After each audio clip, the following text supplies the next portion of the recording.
日本酒と温泉の専門家ユニットジャパネスクイーンがお届けする地域を知る日本酒と温泉ミニ講座。今日は日本一の温泉県大分をテーマにお届けします。では今日のテーマはですね、私たちジャパネスクイーン日本酒と温泉の専門家ユニットにぴったりな県、温泉県大分をテーマにお送りしていきます。温泉地として全国的に有名な大分県をテーマに、大分の日本酒と大分の温泉について紹介してまいります。はい、ではもう早速ゲストの方をご紹介したいと思います。はい、日本酒部門のゲストは八鹿酒造の専務でいらっしゃいます麻生正弘さんをお迎えしております。麻生さん、こんばんは。こんばんは、よろしくお願いします。よろしくお願いします。そして温泉部門は麻生さんのご友人でもいらっしゃいます海地獄の千住智明さんをお呼びしています。千住さん、よろしくお願いします。はい、千住です。よろしくお願いいたします。その後ろにもくもくしているのは温泉ですよね。まさにご紹介いただきました、はい、海地獄です。はい、すごい場所から、皆さんいつか来てください。ね、育子さんの画面の背景は画像ですけれど、千住社長の背景はまさにリアル本物ですね。素敵です。湯煙しか見えませんけど、ここ近づいたらまさに背景にあるような綺麗な青色の温泉が見えるので、ぜひいらしてください。はい、ありがとうございます。ではまず乾杯したいと思います。乾杯のお酒、どうしましょうか。そうですね。今回八鹿酒造のお酒いろいろと紹介したいんですが、乾杯にはまずこれということで、シュワシュワのスパークリングですね、虹で乾杯をしたいと思います。じゃあちょっと開けるのに、コルクがね元気いっぱいの音がするかもしれませんが、ポンと開けていただいて、乾杯のご発声を麻生専務よろしくお願いします。それぞれグラスに準備します。おおすごい。オリジナルのグラスです。あ、素敵。素敵。すごい素敵。なんか海色になりました。はい。では乾杯お願いいたします。本当は会って密で乾杯したいんですけど、こういう時なんで楽しくお酒を飲んで温泉の話に花を咲かせましょう。乾杯。乾杯。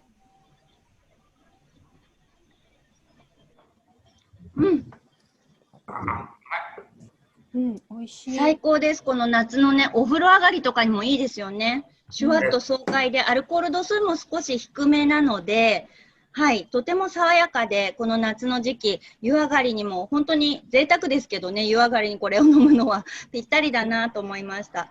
私は今日はちょっと美味しい桃が手に入ったので、桃をペアリングさせながら楽しませていただいてます。フルーツにはとても相性がいいと思います。合いますね。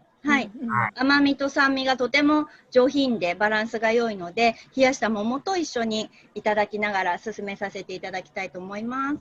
ありがとうございます。はい。これ映っているのが八鹿酒造さんのお店の前ですね。で今日は、大分がテーマなんですけれども、まず大分の場所、これ大分県の観光情報公式サイトから、ご紹介させていただきます。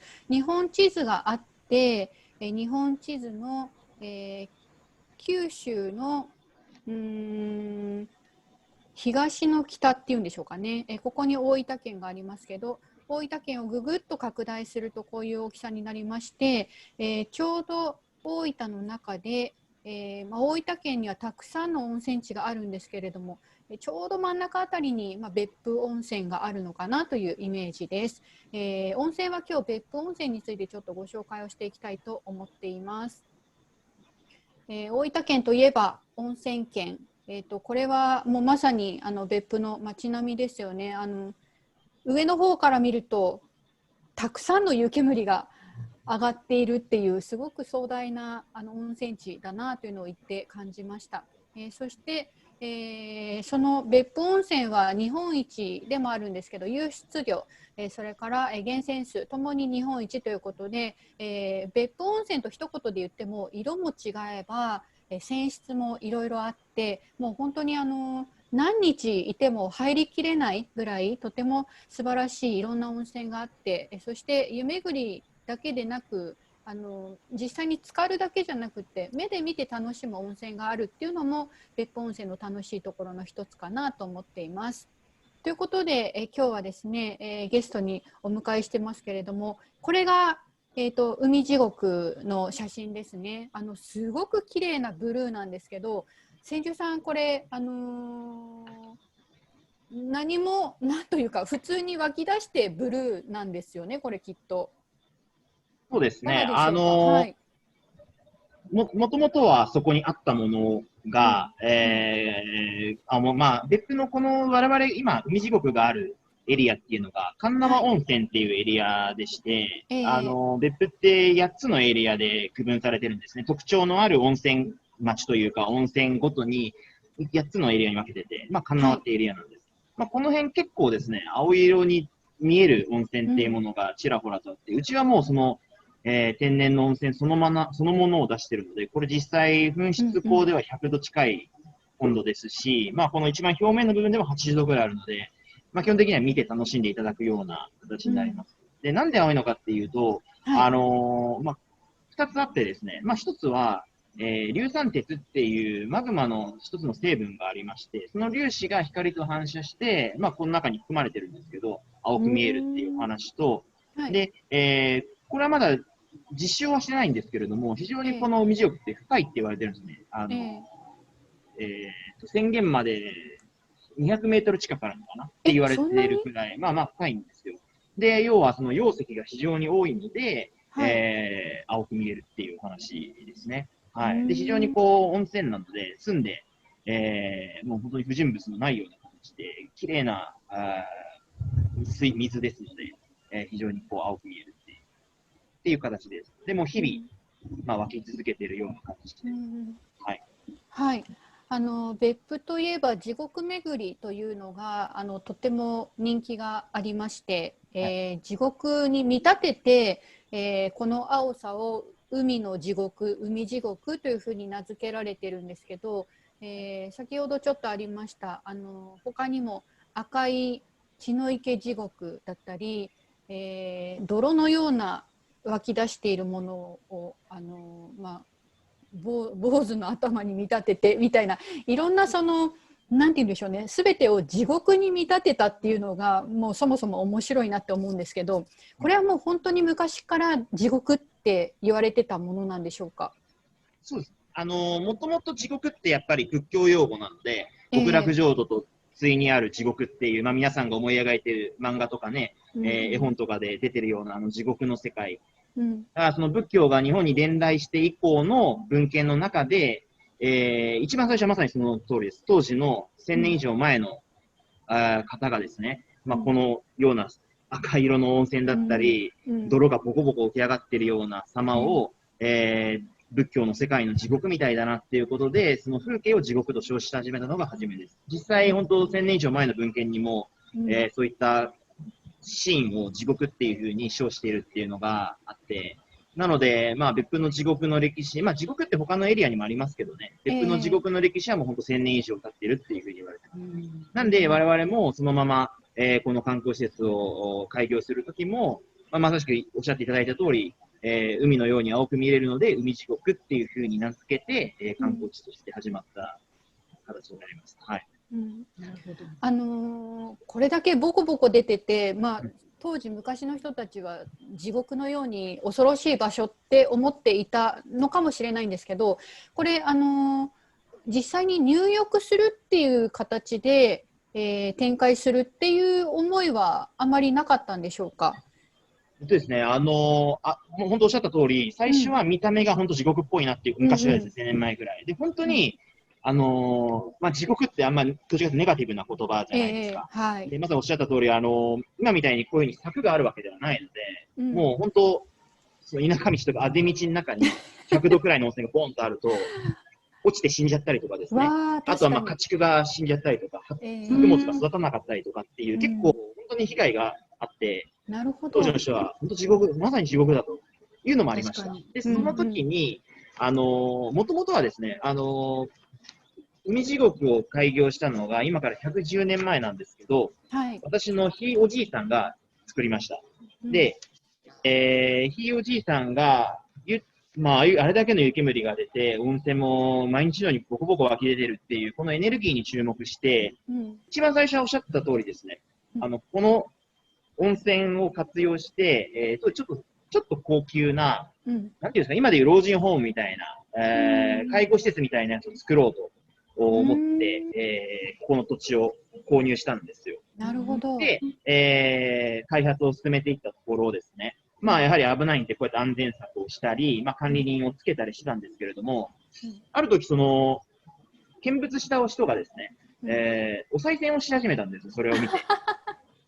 なんで、管理人の人がなんでお賽銭してるんですかって話になったら、いや、なんかやっぱまあ多いし、なんかご利益がありそうみたいなお話で、してたんですよね。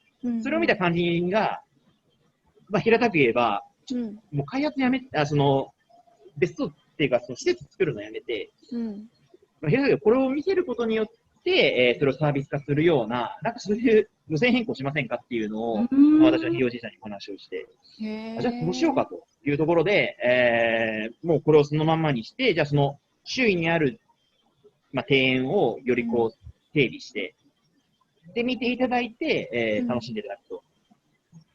まあ、要は開業前に、もう急遽路線変更してもこの形になりました。最初は本当入浴するための温泉として、ここを見つけたんですけど、なんかお賽銭する人がいたことから、じゃあ、鑑賞いただいて、それをサービスにするみたいな。で、今に至ります。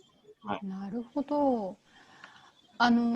地獄巡りにそれこそ血の池とか他にもいろいろとありますけど、もともと見せる温泉だったっていうのは、そうすると海地獄が最初になるんですか？そうですね。一応私が調べた中ではそれが初めてで、で、まあ、うちもそうですけれども、まあ、この土地を買って、これの宣言を持ってるから、まあ、それを整備して公園みたいな形にして見ていただくっていう形だったんですけども、同じように、まあ、血の池地獄もそうですし、他の地獄も、まあ、地主さんがいらっしゃったんですよね。で、まあ、うちをきっかけにして、じゃあ私もやります、私もやりますっていうことで始まりました、いくつか。なるほど。例えば海地獄は今足湯に入れるようになってますよね。これも多分、整備されたんじゃないかなと思いますけれども、実際に海地獄を見ながら入ることはできないんですけど、海地獄のお湯に浸かるっていうのは、なんかすごくね楽しかったですよね。はい。私たちで行ったんですね。2月にね。はい。冬ですね。はい。何年前かな、20年くらい前に作ったと思いますね。まあなんか足湯ブームみたいなやつが少し出始めたのと、あと、実際始めたのは血の池地獄。今、地獄巡り7つあって、足湯に入れるのが、海地獄と血の池地獄、あと、かまど地獄という地獄と、さっき言った泥の坊主地獄っていう、この4つは入れるんですよ。あるんですよ、足湯が。確か血の池地獄さんが一番最初にやったんじゃないかな。で、それでうちも開発してっていう形だと思いますね。なるほど。実際、血の池地獄さんも足湯に入ってきまして。まさしくそうですね。そうですね。もう冬は湯煙で、水面が見えないですけど、奥には赤い土地が広がっていて、お湯はでもよく見るとそんなに赤くはないんですよね。だからすごくそれが不思議だなと思って。血の池地獄はお湯そのものが赤いというよりも、赤泥っていう、まあそれもマグマ成分なんですけど、地面が赤いんですよ。ですよね。はい。なんで赤いみたいな。はい。そうするとあれですか、海地獄もお湯自体が青いわけではないっていう感じですか？やっぱり実際はその粒子に反射して青いんですけど、やっぱあれだけの、まあ、なんですか、量というか、大きいんで、青いのであって、やっぱり足湯くらいのちっちゃい範囲ではまだまだ青くはならないですよね。やっぱりそれなりの容積が必要というか。そうか、広いから青く見えるんですね。そうです、そうです。はい。海が多いのと同じ原理かもしれない。わかりやすい。入浴剤入浴剤やめましょう、そういうことは絶対。これ放送していいんですか？勘違いされますからね。大丈このくらいの掛け合いは全然大丈夫。夫。でもまさしくね、この足湯入りながらお酒とか飲んだら本当にいいですよね。最高ですね。ね。そして多分その光の反射で色が変わって見る時間帯とかその、見る季節によって色がね変わるんじゃないかなと思ってるんですけど。それは本当にそうですね。まあでも本当さっきの写真はそんないいコンディションじゃないような気がして、もっと青い時あります。多分雨の時とかやっぱ垂れてる時の、もう本当にやっぱ光って大事で。大事ですよね。すっごいもう晴天の時の海地獄とか、めちゃくちゃ青いし、綺麗ですし、で湯煙がやっぱいいんですけど、別府というか、特にさっきのですね、別府の風景って鉄輪の風景なんですけど、まさに海地獄がある。鉄輪ってやっぱ湯煙がもう別府の中でも一番もくもくと出ている場所で、もう別府ならではのね、感じがありますけど、ただ逆に湯煙が多すぎると、海地獄の青いのが見えないみたいな時もある。ああ、そうなんだ。まあ、そんとコンディションが左右されます。まあ、それも天然のものなんで。はい。あとは、その、地獄巡り、別府の地獄の結構特徴なんですけど、こういう庭園の中に、こういった地獄があるって、結構全国でもユニークなところがあって、まあなんか地獄といえば箱根の地獄内とかもそうですけど、なんかこう岩肌のところにあるみたいなね。はい。でも、こういう庭園の中にあるって、別府の、まあ、独特のこう地層というか、湧出量が豊富な別府温泉ならではってやったりもするんですけど、なので、まあ今ちょっと見づらいですけど、まあ今の時期はあれですけど、例えば春とか秋は桜と湯煙とか、紅葉と湯煙とか、四季折々の、いわゆる周りの風景のが変わるみたいな温泉プラスっていう、そこは楽しんでいただけたら嬉しいなと思います。はい。お湯自体を見る以外に何か活用されるご予定とかってありますか？いや、基本的にこれはまあ自分の中で考えてるのは、もうこの温泉を見て、あとはその庭園の美しさを磨くっていうことは、まあずっとこの100年くらい続いて、先祖代々伝わってきた、もういわゆる一番心臓部分のところなので、そこはあまり変えるつもりはなくて、まあ、ただ、その、海地獄の中でいろんな、ちょっとした遊びはしてきたらなとは思っております。まあ、ちょっと今年はできないんですけど、例えば去年とかだったら、ライトアップとかしてですね、夜。普段夕方に閉まっちゃうんですけど、湯煙にライトアップしたりとかして、ちょっとロマンチックだったり、子供が楽しめるような、なんかそういう仕掛けは、そういうイベントやったりしました。はい。まあ、そんなのもない、なんかこういう場を使って何か楽しいことができたらなとは思ってますけど。はい。あれですよ、ライトアップって社長言ってますけど、プロジェクトマッピングですよ。ああ、プロジェクトマッピング、素敵ですね。ちゃんと言いなさいよ。ホームページに載ってます。動画とかも載ってますんで、もしお時間あれば、海地獄のホームページ見てみてください。よろしくお願いします。はい。さあ、ということで、お待たせいたしました。続いては、お酒のお話に移っていきたいと思いますけれども。海地獄からドアトゥドアで、だいたい高速を使って35分ぐらいですね。そうですね。でもそんなに遠くないんですね。ですね。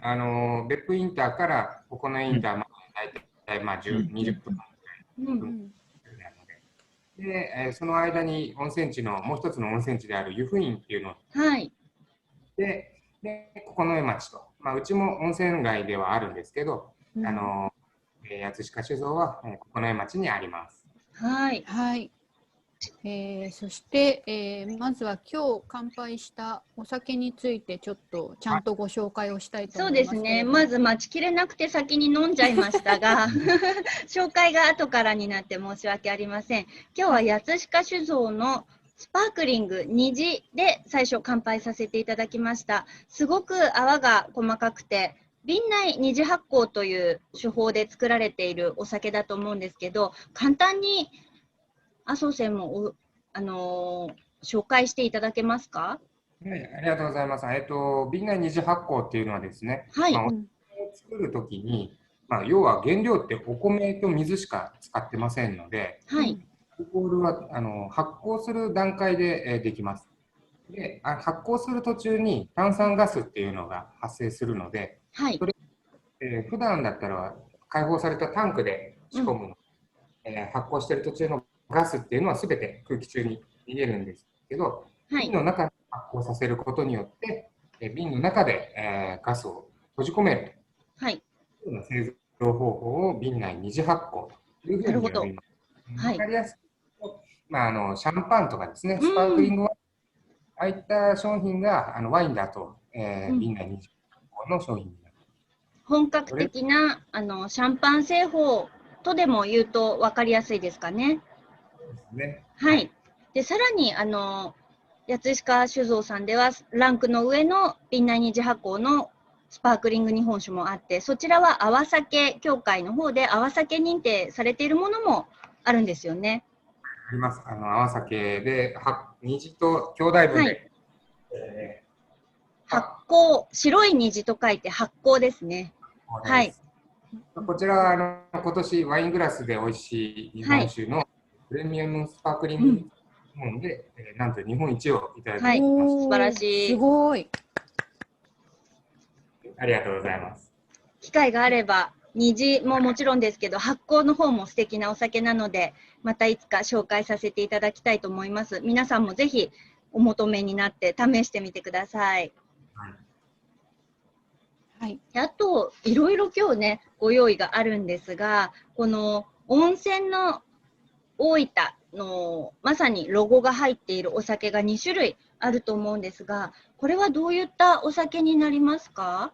これはですね、この黒のボトルの方が、湯上がりの本ということで、中身は吟醸酒のお酒になります。香り高いタイプの吟醸。こちらのブルーの方のボトルが、リラック酒ということで、ちょっと可愛い名前、リラックスをもじってリラック酒。これは普通酒タイプなんですけど、すごく飲みやすい、上がりに本当に飲んでもらいたいお酒の、セットというかね、兄弟。ピンクの方が華やかなタイプで、水色の方がすっきりのタイプですかね。はい。ぜひね、温泉上がりにクイッと行っていただくように、別府をはじめ、県内のには置いていただいている商品になっています。はい。ありがとうございます。それにもう一つね、しっかりコクのある、旨味のあるグリーンのタイプに加えて、あとは一つ、カボスのスパークリングも今回用意があるんですね。はい、そうですね。このオケちゃんっていうね、この、ロゴ。これオケちゃんって言うんですね、ロゴは。はい。いや、これ実はオケちゃんって呼んでるだけです。そうだ。正式には特にないけど、オケちゃん、通称オケちゃん。空港でも多分写真はい。ありました。実はゆるキャラっぽくて、ゆるキャラじゃないんですよ。実はロゴなんですよ、ただの。ただのロゴなんですね。なるほど。でもなんか可愛いからもうオケちゃんって勝手に呼んでるんです。じゃあ私たちもこれからはオケちゃんと呼ばせていただいて、その通称で広めちゃいましょう。これ大分県が、日本一の温泉県大分ということで、何年前かな、もう6、7年前にPR してる。で、大分の、特産品としてカボスっていう柑橘系の、果実があるんですけど、これを使ったリキュールが、ロングセラーということで、昨今、いわゆる蓋を冷やしてそのままコップに入れたら、これは炭酸で割った、おいしいくっきりの。はい。これはリフレッシュですね。さっきのはリラックシュ。こっちはカボスの方はリフレッシュ。かわいいですね。ネーミングも可愛らしいですね。よしよしで、よし受けを狙って。美味しいです。すごい爽やか。柑橘がね、本当にこれもお風呂上がりにも1本じゃ足りないかもしれないぐらいな感じですね。で、これがリフレッシュ、今は夏なんで、カボスなんですけど。そうだ、季節によって違うんですね。限定がね。また、梅と、あと柚子と3種類回して。じゃあ季節によって異なるリフレッシュが手に入るかもしれないということで、他の季節も楽しみに皆さんしていてください。はい。はい。この温泉マークをお酒につけるっていうのがすごくいいなと思っていて、やっぱり日本酒と温泉って旅には欠かせないじゃないですか。なのでね、温泉県大分で温泉マークの入った日本酒ってすごくいいなと思ったんですけど、どなたかがこれやろうよって言い出したわけですよね、きっと。そうですね、それこそ、別府、千住社長もはじめ、つながりが本当に深いので、実はこれ、温泉県観光誘致協議会っていうところが、PR したいということで作ったところなんですよね。県が作ったわけでは、結局最終的には県と一緒にタッグ組んでいる状況にはなったんですけど、最初の立ち上げの時はやっぱ観光で大分を盛り上げていこうということからこのロゴを作るということで、ぜひ協力してくれということだったので、やっぱり旅館とか、泊まりに来ますので、そこにお酒っていうのは必ずつきものだということからですね、やっぱり一緒になって大分が盛り上がっていかないと、やっぱり地元がね、盛り上がるのが一番いいことなので、はい、協力させていただきたいということで、今、うちはこの商品を展開しています。このまんま、これもかわいい。かわいい。まんまオケちゃんなんですよ。こういうのもあったりとか。これはアルミ缶に入ってて、上にカップが、コップがついてるんで、そのまま、温泉で一風呂浴びて、コップを使って飲む。最高ですね。最高。浮かべて、頭にタオル乗せて飲みたいやつですね。缶なので軽いので。はい。そうですね。はい。持ち運んで、外出先で、アウトドアとかもいいですね。温泉だけに限らずね。千住さんもお酒は飲むんですか？飲みます。好きなお酒ってこの中にはありましたか？僕がよく飲むのが、あれ、きっと言えば、八鹿さんのこの日本酒シリーズの中で、ピンクの色の。次の、あれに出てきますね。これピンクですね。はい。華やかなタイプですね。よく飲みます。吟醸。はい。私もこれ、実は、横浜お酒亭という屋号で個人では活動をさせていただいておりまして、ジャパネスクイーンとは別にオンラインで今、利き酒レッスンを私開催してます。それでとってもこの利き酒レッスンの内容にぴったりズバリ寄り添った商品ラインナップなので、本当に生徒さんにも分かりやすくて好評ということで、華やかなピンク、そしてすっきりのブルー、そしてしっかり味わいのあるグリーンということで、お世話になってます。千住社長はピンクを毎日浴びるように飲んでます。そうなんですね。非常に飲みやすいですよね。飲みやすいですね。僕の認識違う。女性向けのあれでしたっけ？女性向けって意味でピンクなんでしたっけ？いや、華やかなね。イメージ的に、はい。フルーティーな香りですね。もう本当何杯でも飲んでしまった結果、酔ってしまいます。結果的に。もう本当に飲みやすく美味しいです。はい、ありがとうございます。はい、この先ほどご紹介したコンプリートセットを、含めいくつかのセットをですね、ジャパネスクイーンのサイトでもしばらく期間限定で販売をさせていただきたいと思いますので、こちらのサイトのショップのタブから、ご確認いただければと思います。そうですね。ちょっといろんなセットを組み立てて皆さんにご紹介しようかなと思います。麻生社長もこのセットをお求めいただいた方には漏れなくプレゼントがつきますか？そうですね。タオル、ナシカっていう、焼酎があるんです。はい。この焼酎の、はい。この坊やが乗ってるんですよね。はい。ナシカ坊やでしたっけ、これ。昭和30年代の古き良き時代の作ってるんですけど、彼の乗った、タオルですね。こちらの方、プレゼントさせていただければなと思います。はい、ありがとうございます。もう温泉と日本酒でもタオルまで用意されてぴったりですね。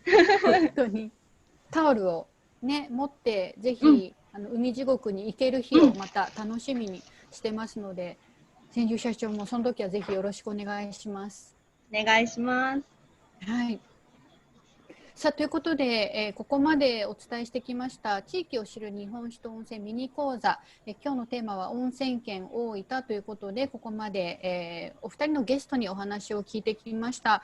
お二人からですね、最後にいろいろご紹介とかありましたらお伝えいただきたいんですけれども、ご出演、麻生さんいかがでしたか？はい、今日大変楽しい時間を過ごさせていただきました。ありがとうございます。今ね、コロナということでなかなか会って、お話ししたりとか、できないのが大変普段からお酒としてですね、そのコミュニケーションを大事にしていた私としては大変寂しく思ってます。でもこういった機会で逆に普段絶対会えそうにない方とも流れる、素晴らしい機会だなというふうに捉えてますので、これをですね、ぜひいい機会と捉えて、ぜひ葛飾、大分、海地獄に興味持っていただければなというふうに思います。ぜひ落ち着いたら酒を酌み交わしましょう。はい、ありがとうございます。では千住さん、今日のご出演いかがでしたでしょうか？はい、僕も本当に楽しく参加させていただきました。お声掛けいただきましてありがとうございます。はい、でも本当に今こういう時期ですからね、うちも観光施設なんですけど、なかなか皆さん来てくださいっては言いづらいので、本当に安心安全がしっかり皆さんの中で、安心安全だっていうふうに思える時が来るまで、万全を期して待っておりますので、僕もそうなんですけど、リモートで飲み会とかしましたけど、やっぱりお酒って人と会って、乾杯するのが本当に楽しいんで、それがもう本当分かりました。なんで、いつの日かですね、その欲だけ、旅行もですね、やっぱり実際に思うというのが本当に一番楽しいと思いますので、その思いだけは皆さん蓄えておいていただいて、いつの日か実際にお会いできることを心より楽しみにしております。今日のゲストは、葛飾酒造の麻生さんと海地獄の千住さんでした。どうもありがとうございました。ありがとうございました。ありがとうございました。ジャパネスクイーンの地域を知る日本酒と温泉ミニ講座、この時間のお相手は日本酒と温泉の専門家ユニットジャパネスクイーンの温泉担当渡辺育子と、はい、日本酒担当磯野香織でした。また次の機会にお会いしましょう。ありがとうございました。